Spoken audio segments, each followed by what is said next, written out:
ओम शांति। 14/11/2022 की महावाक्य है, मीठे बच्चे, श्रीमत पर चल, स्वच्छ शुद्ध बन धारणा कर, फिर युक्ति युक्त सेवा करनी है। अहंकार में नहीं आना है, शुद्ध घमंड में रहना है। प्रश्न है, किस एक बात के कारण बाप को इतनी बड़ी नॉलेज देनी पड़ती है? उत्तर, गीता के रचयिता निराकार परमपिता परमात्मा को सिद्ध करने के लिए बाप तुम्हें इतनी बड़ी नॉलेज देते हैं। सबसे बड़ी भूल यही है जो गीता में पतित पावन बाप की जगह श्री कृष्ण का नाम डाला है। इसी बात को सिद्ध करना है। इसके लिए भिन्न भिन्न युक्तियाँ रचनी है। बाप की महिमा और श्री कृष्ण की महिमा अलग अलग बतानी है। गीत मरना तेरी गली में। ओम शांति। बच्चों ने गीत सुना। कहते हैं आए हैं तेरे दर पर, जीते जी मरने के लिए। किसके दर पर? फिर भी यही बात निकलती कि अगर गीता का भगवान श्री कृष्ण को कहें तो यह सब बातें हो ना सके। वह है सतयुग का प्रिंस। गीता श्री कृष्ण ने नहीं सुनाई, गीता परमपिता परमात्मा ने सुनाई। सारा मदार इस बात पर है। एक बात को समझ जाएं तो भारत के जो इतने शास्त्र हैं सब झूठे सिद्ध हो जाएं। यह है सब भक्ति मार्ग के। इनमें कर्मकांड, तीर्थ यात्रा, जप तप आदि की कहानियाँ लिखी हुई है। भक्ति मार्ग में तुम इतनी मेहनत करते आए हो, वह तो दरकार नहीं। यह तो सेकंड की बात है। सिर्फ यह एक बात सिद्ध करने के लिए भी बाप को कितनी नॉलेज देनी पड़ती है।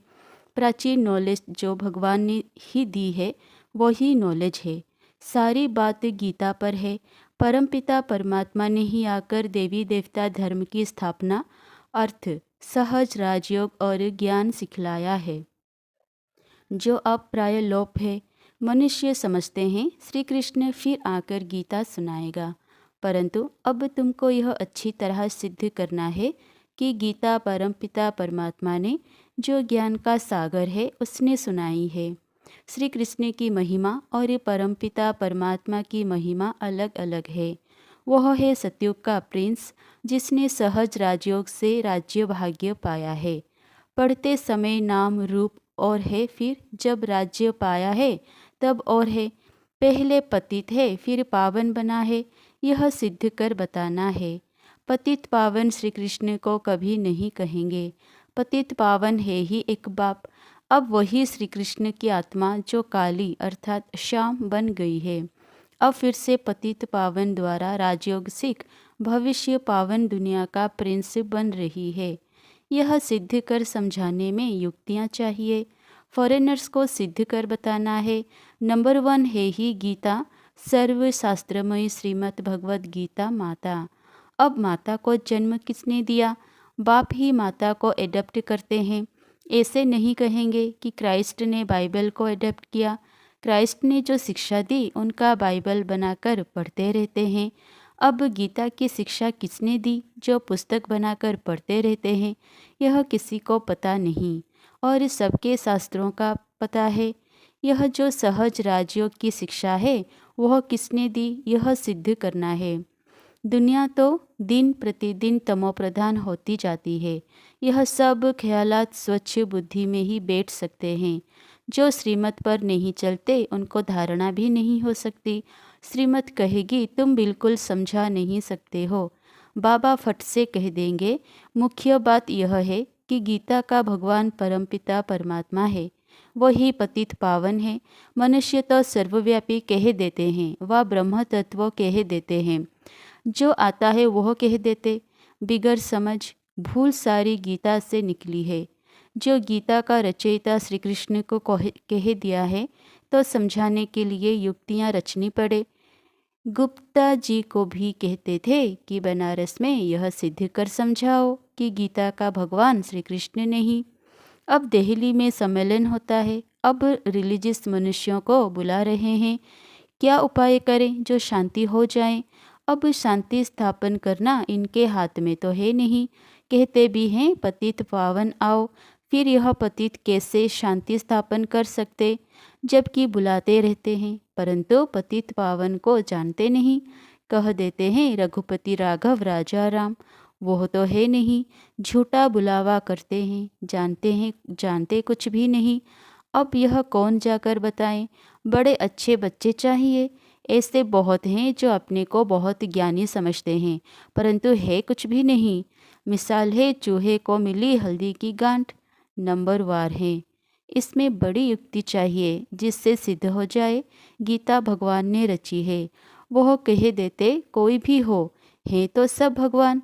बाबा कहते हैं भगवान उवाच, मैं उस श्री कृष्ण की आत्मा जो 84 जन्म पूरे कर अंतिम जन्म में है, उनको एडप्ट कर ब्रह्मा बनाए, उन द्वारा गीता ज्ञान देता हूँ। वह ब्रह्मा फिर इस सहज राजयोग से फर्स्ट प्रिंस सत्यों का बन जाता है। यह समझानी और कोई की बुद्धि में नहीं है। तुम बच्चों में भी यथार्थ रीति अभी वह शुद्ध घमंड आया नहीं है। इतनी प्रदर्शनी आदि करते हैं, अर्जुन सिद्ध नहीं करते।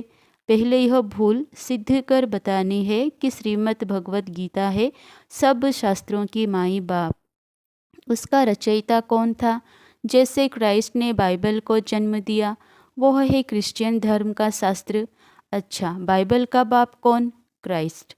उनको माई बाप नहीं कहेंगे, मदर की तो वहाँ बात नहीं। यह तो यहाँ माता पिता है। क्रिश्चियन ने रीस की है श्री कृष्ण के धर्म से, वह क्राइस्ट को मानने वाले हैं। अब गीता किसने सुनाई? उससे कौन सा धर्म स्थापन हुआ?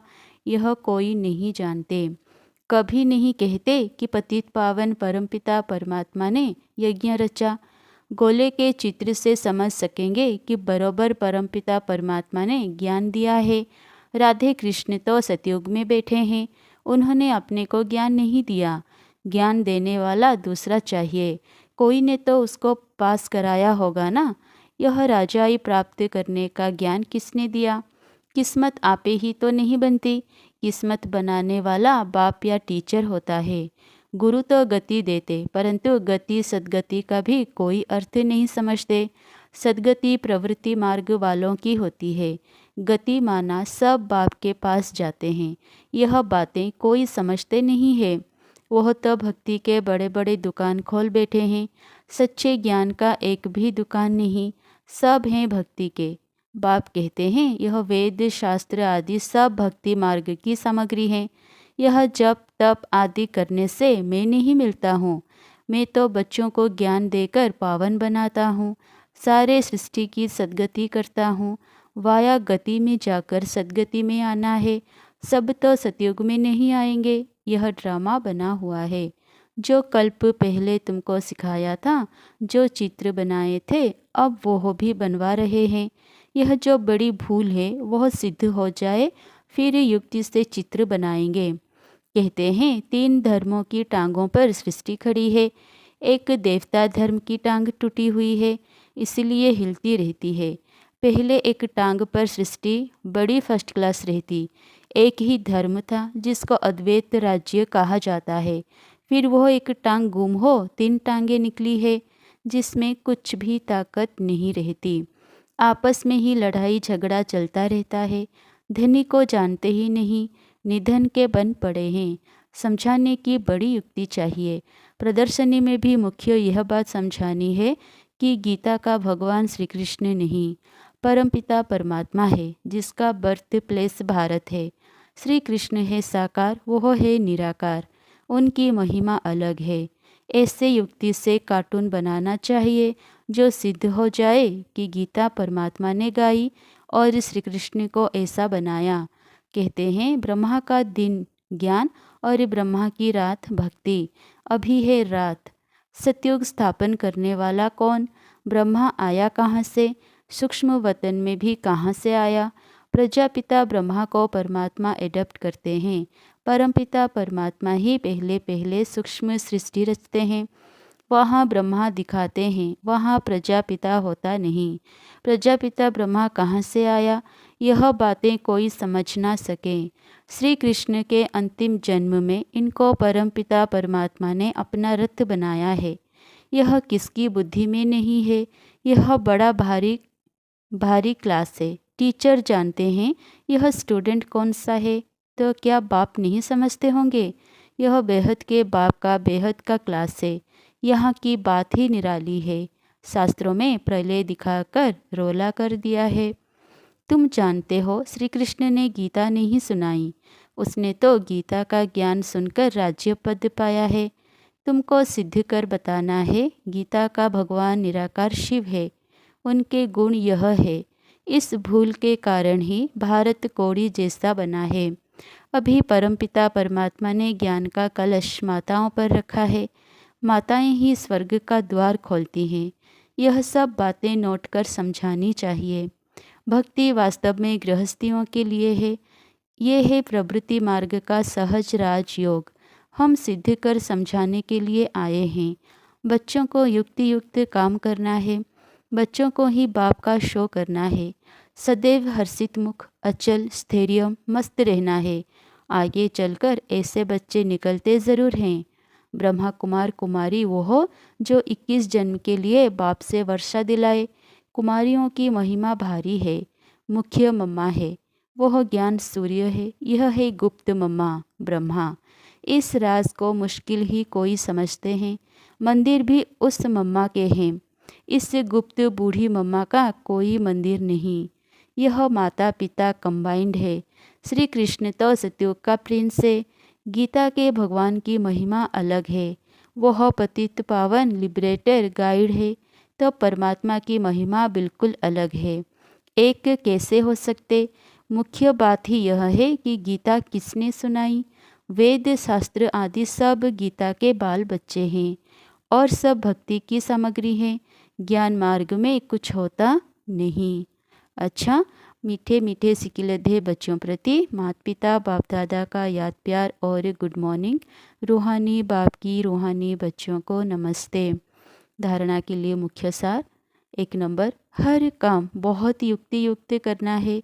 हर्षित मुख, अचल, स्थिर और ज्ञान की मस्ती में रहकर बाप का शो करना है। नंबर 2, ज्ञान की नई और निराली बातें सिद्ध करनी है।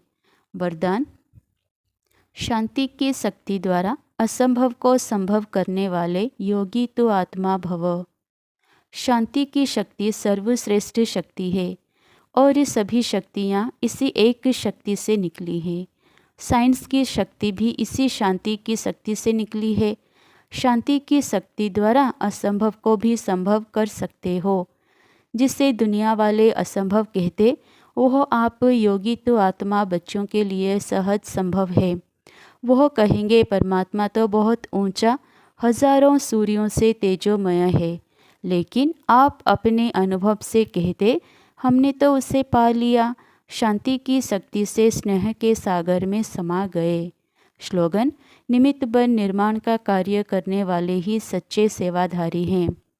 मातेश्वरी जी के अनमोल महावाक्य, आत्मा और परमात्मा अलग रहे बहुकाल, सुंदर मेला कर दिया जब सतगुरु मिला दलाल।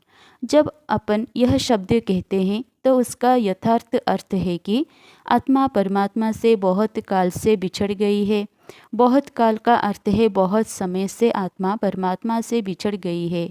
तो यह शब्द साबित करते हैं कि आत्मा और परमात्मा अलग अलग दो चीज़ हैं। दोनों में आंतरिक भेद है, परंतु दुनियावी मनुष्यों को पहचान ना होने कारण वो इस शब्द का अर्थ ऐसा ही निकालते हैं कि मैं आत्मा ही परमात्मा हूँ, परंतु आत्मा के ऊपर माया का आवरण चढ़ा हुआ होने कारण अपने असली स्वरूप को भूल गए हैं। जब वो माया का आवरण उतर जाएगा, फिर आत्मा वही परमात्मा है। तो वो आत्मा को अलग इस मतलब से कहते और दूसरे लोग फिर इस मतलब से कहते हैं कि मैं आत्मा सो परमात्मा हूँ, परंतु आत्मा अपने आप को भूलने कारण दुखी बन पड़ी है। जब आत्मा फिर अपने आप को पहचान कर सिद्ध बनती है तो फिर आत्मा परमात्मा में मिल एक ही हो जाएंगे। तो वो आत्मा को अलग इस अर्थ से कहते हैं, परंतु अपन तो जानते हैं कि आत्मा परमात्मा दोनों अलग चीज़ है। ना आत्मा परमात्मा हो सकती और ना आत्मा परमात्मा में मिल एक हो सकती है, और ना फिर परमात्मा के ऊपर आवरण चढ़ सकता है। नंबर 2, वास्तव में हर एक मनुष्य की यह चाहना अवश्य रहती है कि हमको मन की शांति प्राप्त हो जावे। इसीलिए अनेक प्रयत्न करते आए हैं, मगर मन को शांति अब तक प्राप्त नहीं हुई। इसका यथार्थ कारण क्या है? अब पहले तो यह सोच चलना ज़रूरी है कि मन के अशांति की पहली जड़ क्या है। मन की अशांति का मुख्य कारण है कर्म बंधन में फंसना। जब तक मनुष्य इन 5 विकारों के कर्म बंधन से नहीं छूटे हैं, तब तक मनुष्य अशांति से छूट नहीं सकते। जब कर्म बंधन टूट जाता है, तब मन की शांति अर्थात जीवन मुक्त स्थिति को प्राप्त कर सकते हैं। अब सोच करना है, यह कर्म बंधन टूटे कैसे और उसे छुटकारा देने वाला कौन है?